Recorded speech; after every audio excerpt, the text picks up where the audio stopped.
예, 오늘은 사무엘상 27장 1절부터 12절까지입니다.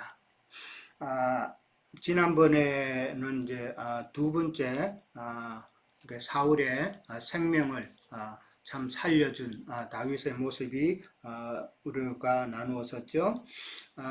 두 번씩이나 악을 악으로 갚지 않고 참 사울의 생명을 하나님께 맡긴 그 다윗이 오늘 27장에서는 이제 갑자기 블레셋으로 참 어떻게 보면 정치적인 망명이죠. 오늘날 정치적 망명을 많이 하고 그러는데 다윗이 참 블레셋으로 정치적인 망명을 하는 내용이 갑자기 나옵니다. 1절에서 4절까지 먼저 이제 살펴보면은 사울을 피해서 블레셋으로 가고자 하는 다윗의 생각이 나오죠.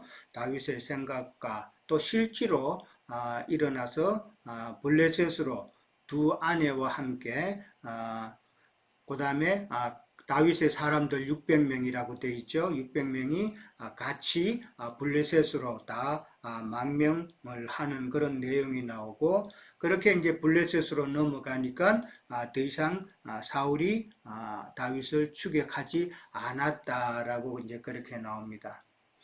1절에 보면은 다윗이 그 마음에 생각하기를 후일에는 사울의 손에 잡히리니 블레셋 사람의 땅으로 피하는 것이 좋으리다라고 그렇게 이제 먼저 나오죠. 참 이런 생각을 하게 된 그 배경은 우리가 충분히 생각해 볼 수가 있겠죠. 참 사울은 도무지 믿을 수 없는 사람이다라는 것을 다윗은 알고 있었고, 그 다음에 사울의 그 계속된 추격이 앞으로도 계속될 거라는 그런 생각은 뭐 누구나 다 해볼 수 있는 생각이죠. 그런 배경에는 10사람과 같이 두 번씩이나 다윗을 밀고 하는 자들이 있고, 이제 그런 자들이 계속 생겨날 것이죠. 그리고 또 지난번 우리가 배웠던 그 나발과 같은 그런 다윗을 대적하는 사람들이 이스라엘에는 곳곳에 펼쳐져 있었다라는 것이죠. 그러니까 어디를 있든지 간에 이스라엘에서는 다윗의 그 존재가 쉽게 드러날 수밖에 없는 그런 상황이라는 것이죠. 600명이라고 그랬지만은 그의 식구들까지 다 같이 있잖아요. 그러면은 적어도 2,000명 이상, 3,000명 정도 되는 그런 숫자인데, 그 많은 숫자가 이스라엘 그 땅에 어떻게 완전히 아무도 모르게 그렇게 지낸다는 것은 참 어렵죠. 그렇기 때문에 다윗이 그런 생각을 좀 더 안전을 위해서 그렇게 생각하게 되었다라는 것이죠. 그래서 그 내용이 이제 이스라엘 온 영토 내에서 다시 나를 찾다가 단념하리니 하면서 대상 어디 가도 이제 숨을 곳이 없다는 것을 다윗이 깨달은 것이죠. 그래서 이제 블레셋으로 넘어갑니다. 2절에 가면은 이제 다윗이 가드 왕 마옥의 아들 아기스에게로 건너갔다라고 그렇게 나오죠. 아기스에게 이렇게 갔다라고 표현은 그렇게 되어 있지만은 그 많은 사람들이 사실 그냥 아무런 예고도 없이 아무런 어떤 협상도 없이 그냥 가지는 않았다라는 것이죠. 그냥 가면은 잘못하면은 진짜 칼 맞아 죽죠. 그러면은 이제 미리 다윗이 정치적인 망명으로서 희망을 하고 아기스에게 가서 미리 사전에 약속이 되어 있었다라는 것을 우리는 그런 생각을 쉽게 해볼 수가 있겠죠. 그러니까 다윗과 다윗의 사람들을 이제 블레셋으로 넘어가면은 보호해 줄 수 있느냐는 확답을 받았겠죠. 그런 확답을 받고 블레셋으로 넘어갔다라고 그렇게 볼 수가 있겠습니다. 21장에서 우리가 나눌 때 노 성읍에 그 사건이 있었죠. 모든 제사장과 그 노베에 있는 사람들을 사울이 다 죽이고 난 다음에 그때 다윗은 아기스에게 한번 도망간 적이 있었죠. 블레셋 땅으로 도망가 가지고 나중에 자기의 그 신분이 좀 드러나고 할 위험한 처지가 되니까 다윗이 미친 척을 해가지고 그 위경에서 벗어난 경우가 있었죠. 그때 이미 아기스에게 한번 넘어갔던 다윗입니다. 그때는 단신이었잖아요. 자기만 혼자 갔기 때문에 어떻게 그렇게 위기를 쉽게 모면할 수가 있었지만은 지금은 뭐 적어도 2,000명 이상이나 되는 많은 사람들이 움직여야 되니까 미리 정치적인 망명을 그렇게 생각을 했다라는 것이죠. 그랬을 때에 이 아기스는 정치적인 망명을 다윗이 요구했을 때에 받아줍니다.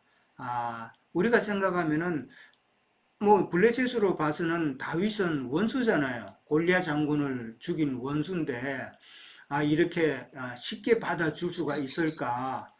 참 사람의 감정하고 정치적인 이유하고는 다르잖아요. 그래서 이 아기스도 왕이기 때문에 정치적인 면을 생각했다.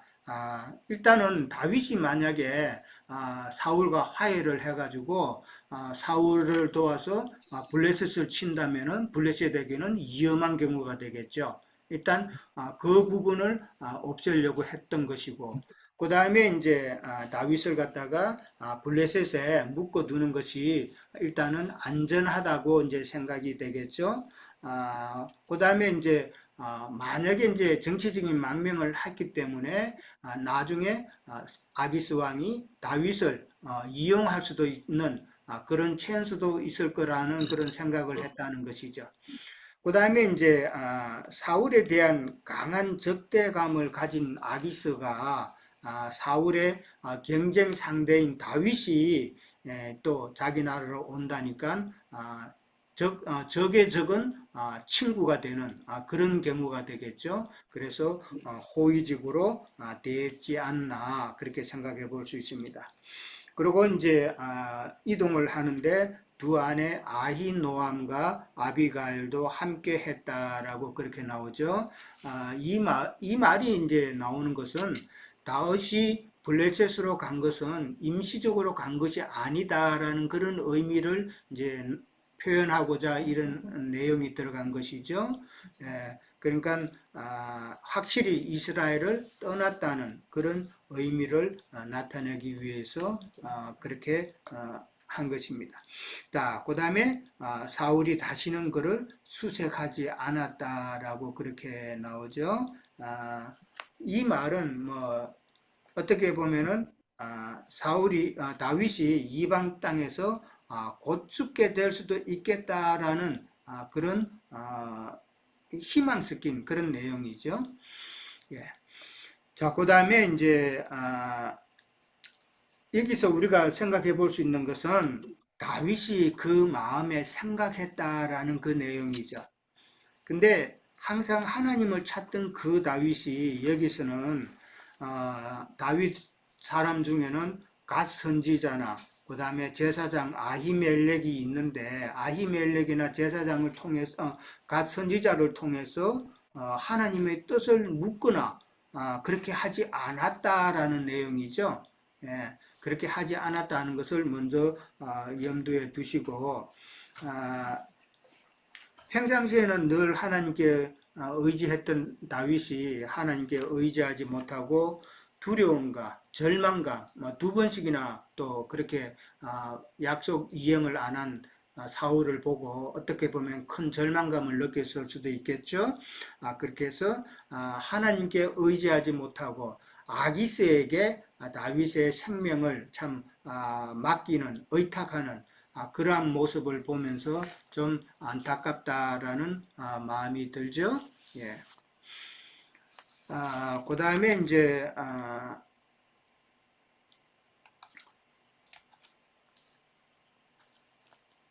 우리가 생각해 볼 때에 다윗은 두 번 이스라엘을 떠나서 피신한 적이 있습니다. 첫 번째는 블레셋 아기스한테 먼저 도망을 갔었죠.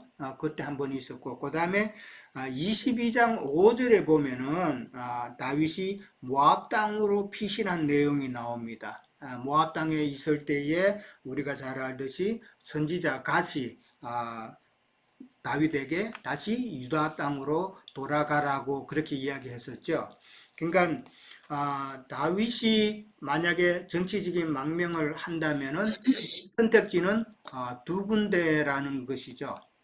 두 군데가 선택지가 있다라는 것인데 바로 블레셋과 그 다음에 모압 땅이라는 것이죠. 근데 두 선택지 중에서 다윗은 지금 블레셋을 선택했다라는 것이죠. 왜 블레셋을 선택을 했을까요? 블레셋은 좀 더 안전하다라는 것입니다. 모압은 블레셋만큼 그렇게 튼튼하지가 못한 것이기 때문에 언제고 또 사울이 또 모압 땅에까지 올 수도 있다라는 그런 염려가 있었던 것이죠. 그러나 블레셋은 훨씬 더 강한 나라이기 때문에 사울이 함부로 올 수가 없다라는 것이죠. 그 다음에 이제 지리적으로 보면은 모압은 그 사해바다 동쪽에 있습니다. 동쪽에 있고, 그 다음에 이제 블레셋은 이스라엘과 바로 국경하고 있기 때문에 만약에 이제 이스라엘 땅에 사울이 죽는다고 유사시에 사울이 죽었을 경우에는 다윗이 빨리 이스라엘로 이동할 수가 있었다라는 이점이 있죠. 그러니까 장소적인 이점, 그 다음에 또 안전적인 그런 이점이 있기 때문에 블레셋으로 갔다라고 그렇게 생각해 보게 됩니다. 자, 5절에서 7절까지 가면은 이제 시글락이라는 곳에 이제 거주하게 된 다윗을 우리가 표현을 해 놨는데 정치적인 망명으로 어떤 보호하기로 약조를 받고 갔기 때문에 다윗이 지방 성읍 중에서 한 곳을 달라고 요구를 합니다. 요구를 했을 때에 아기스 왕은 시글락을 거기서 가서 살아라고 주죠. 시글락을 아기스가 준 그 내막을 이제 우리가 좀 생각해 보면은 그것은 이스라엘과 바로 접경 지역입니다. 그러니까 군사적으로 말하면은 지금 뭐 38선 바로 옆에 있는 그런 동네이기 때문에 거기에는 사람이 거주하지 않는 지역이다라고 이제 그렇게 보셔야 되는 거예요. 그러니까 국경 분쟁 지역은 아무래도 사람 살기가 조금 어렵겠죠. 그런 면이 있고, 그 다음에 이제 시글락에 이스라엘 다윗의 사람들을 배치해서 만약에 필요할 때에 이 전쟁을 하게 되면은 그들을 용병으로 쓰고자 했다라는 그런 속셈이죠. 실제로 계속 앞으로 나오지만 용병으로 쓰고자 했는데 29장에 가면은 신하들이 혹시 다윗이 전쟁 중에 배반을 해서 자기들을 칠까 싶어서 반대를 했죠. 그래서 이제 그거는 이제 이루어지지 못했죠. 자, 시글락이라는 곳은 우리가 잘 아는 대로 여호수아 15장에 가면은 유다 자손의 기업이다라고 나옵니다. 유다 자손의 기업이고, 그 다음에 여호수아 19장 5절에 가면은 그 시글락이라는 지역이 시므온 지파에게 또 넘어갑니다. 시므온 지파에게 넘어가고 사사시대에 가서는 블레셋에 빼앗긴 그런 원래는 이스라엘 땅이라는 것이죠. 원래는 유다 자손의 기업이 있는데 사사시대에 블레셋에게 빼앗긴 땅이다라는 것이죠. 그래서 유다 왕들에게 속하니라라고 그렇게 표현이 나와 있습니다. 다윗이 시글락을 그렇게 차지한 것은 결국은 조상의 기업이었던 땅을 되찾았다라는 그런 이야기가 되죠. 그리고 이제 이 시글락은 참 나중에 사울이 만약에 죽게 되면은 다윗의 사람들이 모이기가 참 용이하다. 바로 이스라엘 옆이니까 그런 이점이 있었다라는 것이죠. 그 다음에 이제 그럼 왜 다윗이 성읍 중에 하나를 아기스 왕에게 요구했는가 하면은 사실 처음에는 왕도에 살았다라고 그렇게 나오죠. 왕이 있는 그 지금으로 말하면 수도에 살았다라고 그러는데, 왕도에 있으면은 아무래도 아기스 왕의 그 신하들이 참 시기하는 눈빛이 참 있을 것이다라는 것이죠. 시기하게 되죠, 당연히. 그럴 때 그것을 일단은 피하고자 했을 것이고, 그 다음에 이제 이스라엘 백성들이 다윗의 그 사람들이 아기스 왕과 블레셋 사람들과 같이 어울리다 보면은 그들의 제의, 그들의 제사에 이방신을 섬기는 제사에 당연히 또 같이 참여 안 할 수가 없는 상황이 되겠죠. 그러면 참 안 좋은 일이 생길 수도 있다라는 것이죠. 그 다음에 이제 블레셋 사람과의 그 거주민과도 불편한 관계가 되면은 어떤 사고도 생길 수 있고, 이런 여러 가지 생각에 다윗은 시글락으로 옮겼다라는 것이죠. 그 다음에 이제 그 시글락이라는 곳은 여기 보면은 7절에 보면은 블레셋 사람들의 지방에 산 날수는 1년 4개월이다라고 나옵니다. 이 지방이라는 말이 시글락을 두고 하는 말인데, 지방의 원뜻은 뭐냐 하면은 사대라는 말인데, 여기는 사람이 살지 않는 빈들이다라는 그런 뜻입니다. 그러니까 시글락이라는 곳이 전혀 사람이 살지 않는 국경 분쟁 지역, 사막과 같은 그런 곳이기 때문에 지방이다라는 단어를 씁니다. 그런데 여기서 1년 4개월을 있었다라고 그럽니다. 1년 4개월의 망명 기간이죠. 블레셋에 처음에 들어가고 난 다음에, 그 다음에 나중에 사울이 죽고, 그 다음에 다윗이 헤블론으로 다시 되돌아가는 그 기간까지가 1년 4개월이라는 그 기간인데, 어떻게 보면은 사울에게는, 다윗에게는 가장 어두운 시기였다라는 것이죠. 왜 그러냐면은 이제 뒤에 가서 또 설명을 드리겠습니다만은, 다윗에게는 가장 힘든 때가 바로 이 시글락에 있을 때 1년 4개월의 기간 중이었다라는 것이죠. 그 다음에 이제 8절에서 12절에 가면은 다윗이 거술 사람과 기르스 사람과 아말렉 사람을 쳤다라는 내용이 나옵니다. 그리고 아기스 왕한테는 유다 남쪽 지역을 친 것으로 그렇게 거짓 보고하는 내용이 이제 12절까지 나오죠. 자, 다윗이 이제 친 사람이 이제 거술 사람, 기르스 사람, 그 다음에 아말렉 사람이라고 이렇게 세 족속이 나오는데, 결국은 아말렉 족속과 같은 그런 한편인 그런 모습으로 이제 생각해 볼 수 있습니다. 이들은 성경에 보면은 애국과 블레셋 사이에 사는 사람이라고 그렇게 나와 있죠. 거기에 살면서 그 지역을 유랑하는, 약탈하는 자들이다라는 것이죠. 그 애굽과 블레셋 사이에는 애굽으로 이제 뭐 무역하는 사람도 많이 지나가죠. 애굽은 워낙 큰 나라고 그러기 때문에 그 나라로 이제 중간에 왔다 갔다 하는 그 상인들도 많고, 또 그 지역이 이스라엘 사람들도 또 많이 피해를 보는 그런 지역이다라는 것이죠. 그들의 특징은 유랑하면서 약탈하는 자들이다라는 것을 우리는 잘 알죠. 약탈한다는 말은 하나님의 백성들에게 준 그 생명의 양식과 그 다음에 영적 삶의 터전을 노락질하고 유린하는 그런 악한 영을 상징한다는 것을 우리는 잘 알지 않습니까? 그 신약에 나오는 길가에 뿌려진 씨를 공중의 새가 와서 이제 먹었다 그러는데, 그 공중의 새가 바로 악한 영을 상징하는 그런 내용이죠. 자, 그 다음에 이제 다윗이 그 거술 사람, 기르스 사람, 아말렉 사람을 칠 때에 남녀를 다 죽였다 그랬습니다. 남녀를 다 죽이고 양과 소와 낙타와 나귀와 의복을 빼앗아 아기스에게 왔다라고 그렇게 표현을 하고 있습니다. 이 양과 소와 낙타와 나귀, 의복 이런 것은 원래 이 아말렉 족속들이 이스라엘 사람이거나 다른 블레셋 사람이거나 다른 사람에게서 다 빼앗은 것이죠. 다 빼앗은 것을 다시 지금 다윗은 그것을 빼앗았다라고 그렇게 표현을 합니다. 그리고 아기스에게 왔다라고 그러는데 아기스에게 왔다는 것은 전리품의 일부를 아기스에게 안 줄 수가 없죠.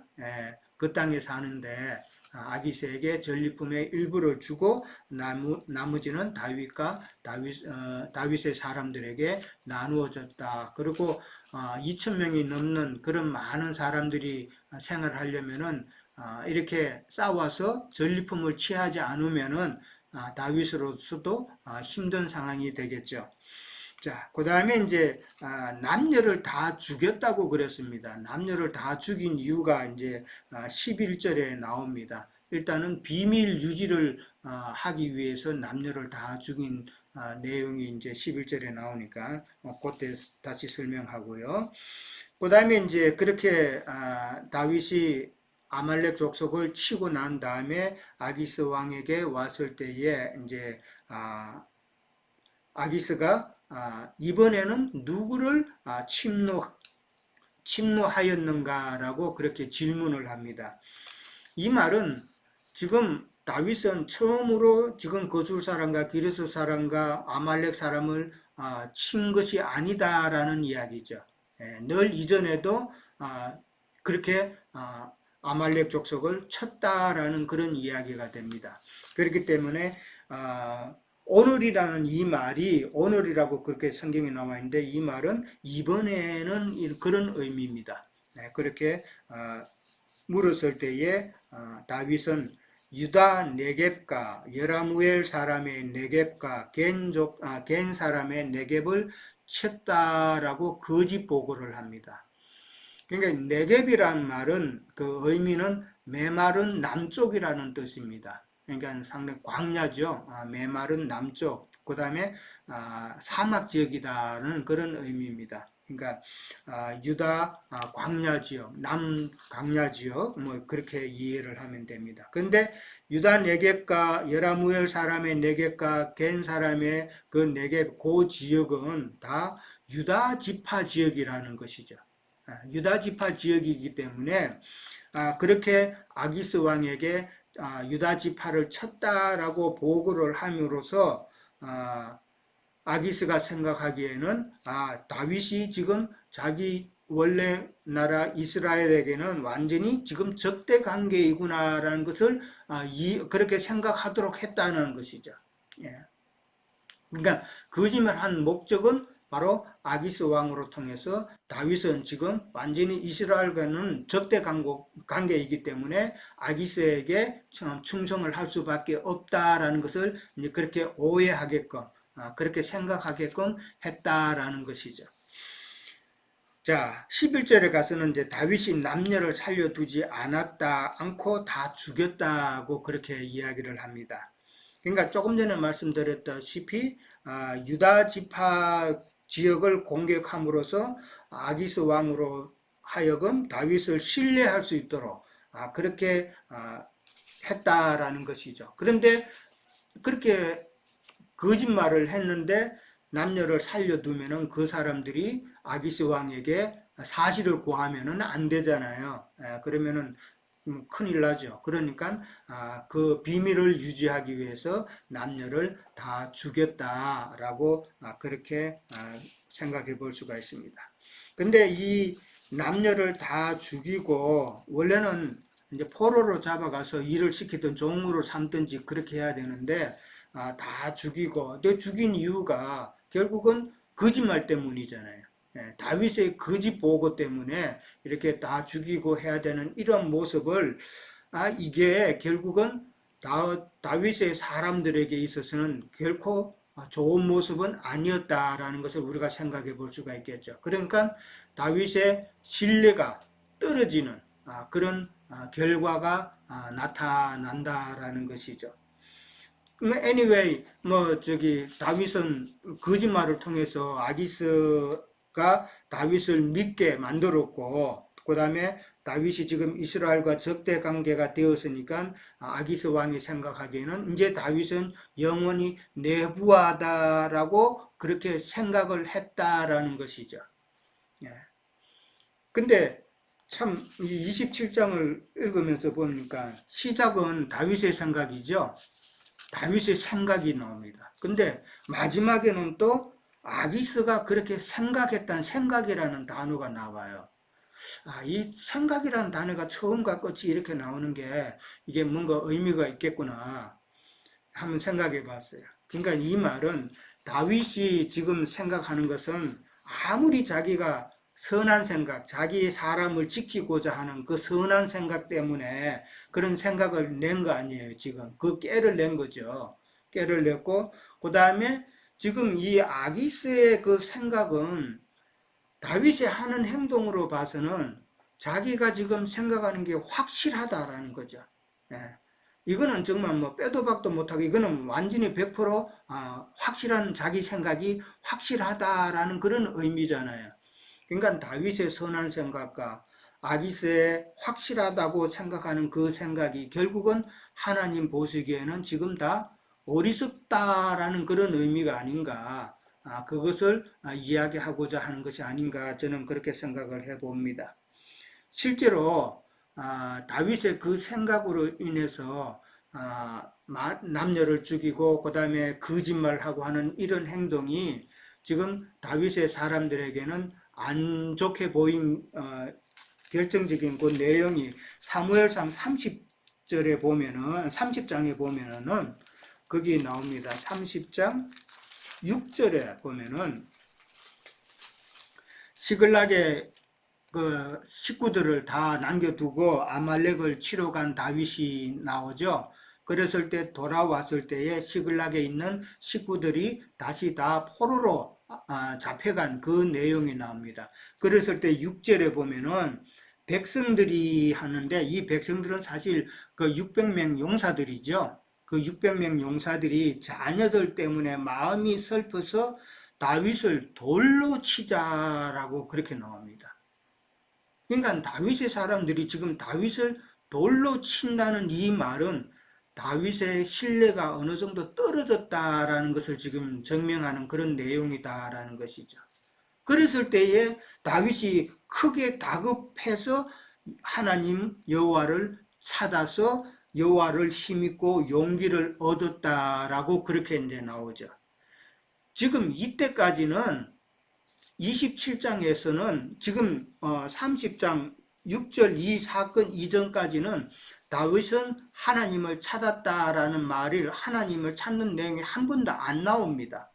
예, 한 번도 안 나와요. 제가 또 27장부터 해가지고 쭉 찾아봤어요. 다윗이 하나님을 찾는 내용이 있는가? 안 나오더라고요.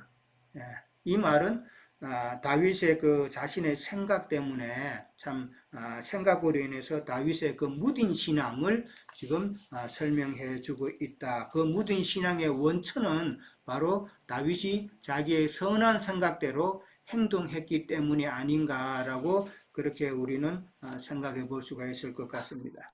그러니까 1년 4개월 동안 시글락에 있는 동안에 다윗의 신앙은 무뎌졌고 하나님을 찾지 않았고 그렇기 때문에 다윗은 피난 가운데서도 하나님을 찾는 그 시편의 찬송시가 많이 있잖아요. 많이 있는데 이 시글락에 있는 1년 4개월 동안에는 찬송시가 하나도 없다라고 그렇게 자료에 나와 있더라는 것이죠.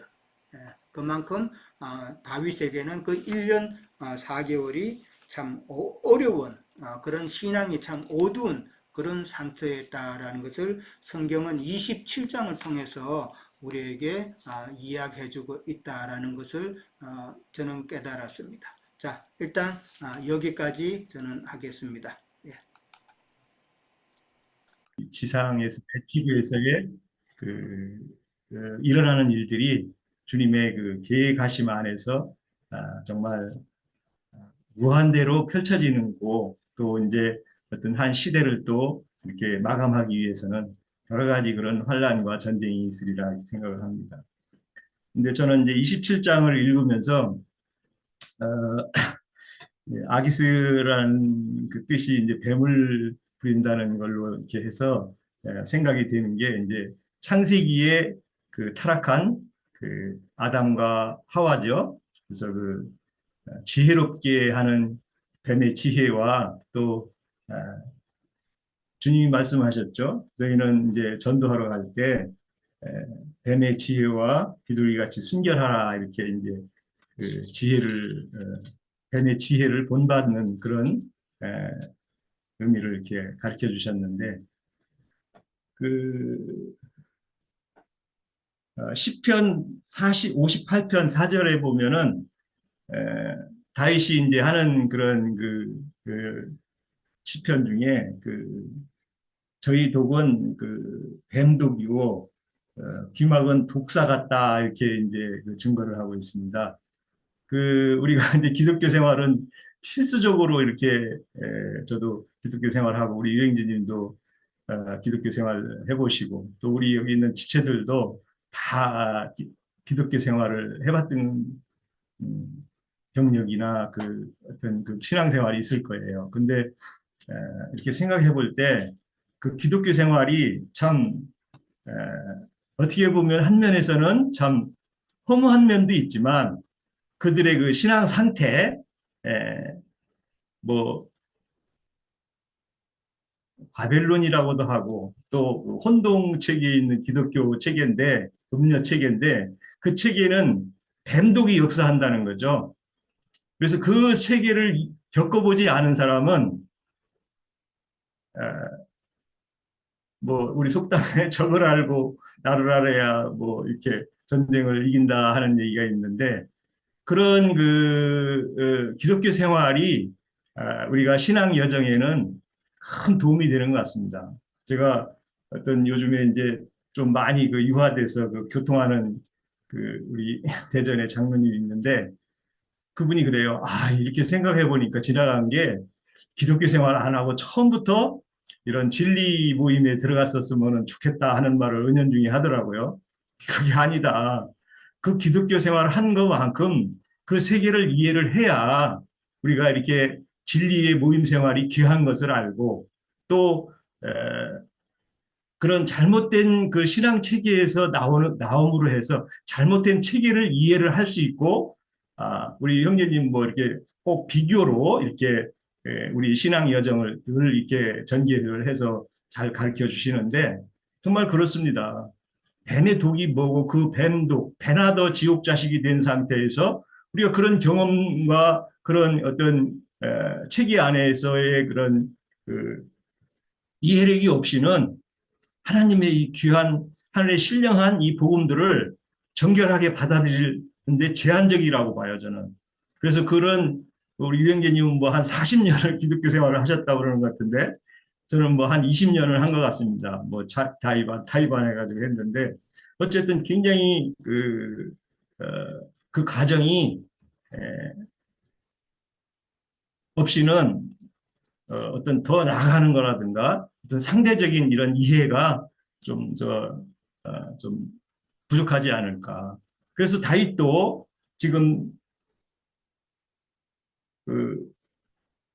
가드에 있는 아기스에 가가지고 이렇게 그런 체계를 이해하고 그 체계 안에서의 상대적인 그런 신앙생활과 이런 것들을 통해서 하나님으로부터 오는 그런 환경을 통해서 이렇게 이해하지 않나. 우리가 성경에서 보면은 아브라함도 애굽으로 내려갔다가 올라오는 거고 또 여러 가지 그런 과정들을 많이 겪습니다. 신앙 여정에서는. 야곱도 그렇죠. 야곱도 라반한테 가서 여러 가지 그런 시련과 과정을 겪습니다. 그런 과정과 여정들이 하나님을 이해하는데 어떤 폭이 넓어지고 또 어떤 그런 환경을 통해서 하나님을 이해하는데 우주 체계, 운영 체계를 더욱 풍성하게 이해하는데 또 자기의 연단으로 그런 것이 적용되는 것 같습니다. 그래서 이제 뭐 저는 길게 하는 것보다 우리가 어떤 신앙을 하다 보면 저는 그 전에 이제 형제님 만났을 때 뱀의 목사님들이나 이 종교 체계에 있는 사람들을 저는 이제 발로 밟는다고도 이렇게 하고 표현을 했는데 성경이 그런 얘기가 맞습니다. 뱀을 밟아야 되고 또 뭐 우리가 많이 하다시피 어, 어디죠? 예, 어디에 보면은 성령을 받은 자는 뱀을 짚고 무슨 독을 먹을지라도 해를 받지 않는다 그랬습니다. 그건 뭐겠어요? 창세기에 있는 그 뱀이 에, 우리 신앙 여정에서는 늘 우리에게 존재하기 때문에 그런 것을 분별할 수 없는 사람들은 그 뱀의 독과 뱀의 그 유해성을 이해를 못하는 거죠. 창세기에. 그래서 우리가 기독교인들하고 나눠보면 저는 가끔 그런 얘기를 많이 해요. 창세기에서나 그런 뱀이 있었지 지금의 신앙 체계에는 뱀이 없다는 거예요. 예수님이 와서 다 들었기 때문에. 그렇지 않죠. 계시록에서도 뱀은 첫 뱀이고 나중에는 용이라고 되죠. 뱀이 어떻게 용이 되겠어요? 그동안 많은 사람들을 자기 체계로 이끌고 또 그만큼 그 활동력이 어마어마한 커졌다는 거죠. 뱀의 미혹이. 그래서 우리 이 신앙 체계에는 정말 뱀의 체계를 알아야 되고 또 미혹하는 자들의 그 체계를 우리가 알아야 된다 저는 이렇게 생각합니다. 그래서 그런 증거들을 우리가 풍성하게 나눌 수 있어야 되고 또 하나님이 운영하시는 이 신앙 타락의 체계를 잘 이해할 때 많은 사람들을 옳은 세계로 우리가 이끌고 또 돌아오게 할 수 있는 그런 은사가 있으리라 믿습니다. 마치겠습니다. 음, 그 다윗의 이런 위급한 상황을 피하는 이제 방법이 적과의 동침인데, 그게 우리 인생에서도 나는 이제 이 말씀을 지금 형제님 강론을 한 말을 이게 들으면서 뭘 생각했냐면, 그렇다. 사람이 워낙 다급한 경지에 몰리면 살아남기 위해서는 적이 필요에 따라서는 나의 동지가 될 수도 있다. 우리 작은 각자의 인생의 체험에서도 원치 않지만 워낙에 다급하면 그런 방법밖에는 없는 경우도 있죠. 이제 좀 개인적인 체험으로는 뭐 내가 돈이 워낙에 필요한데, 워낙에 다급한데 손을 벌리면 절대 안 되는 사람이 있거든. 그런데 다른 사람은 이미 다 손을 벌렸기 때문에 또 가서 손을 벌릴 수가 없으니까 마지막 남은 사람은 그 손 벌리면 안 되는 사람밖에 안 남은 경우도 있어요. 이제 그 사람한테 가서 손을 벌릴 때 그때 사람이 얼마나 참담함을 느끼고 내가 이렇게 비굴하게 이렇게 살아야 되는가? 그러고 이제 그때 아휴, 이럴 바에는 차라리 이제 이런 생각을 경험하게 되기 때문에 다윗도 지금 그런 워낙에 다급한 어떻게 해올 수 없는 거기다 대고 자기 혈혈 단신이면 어떻게 활동을 하겠는데 딸린 식구들이 많잖아요. 600명 얘기하니까 지금. 그건 자기는 책임자잖아요. 그런데 그럴 때는 사람들의 생각을 초월하는 그런 극단적인 선택을 할 수도 있지 않은가. 예, 다윗은 그런 것까지 다 경험을 해본 사람이기 때문에 다윗의 다윗됨이 성경이 증거해 주지 않는가. 이런 생각을 해가면서 말씀을 들었습니다. 꼭 600명은 무슨 뜻이다라고 말하기는 어려우나 그런 인간으로서의 극한 상황에 몰린, 다윗이 그렇게 대표자가 몰렸으면 다윗을 따른 사람 똑같은 그런 심정이나 처지가 되지 않았을까? 예, 그렇게는 짐작해 볼 수가 있네요. 예, 이 정도입니다. 예,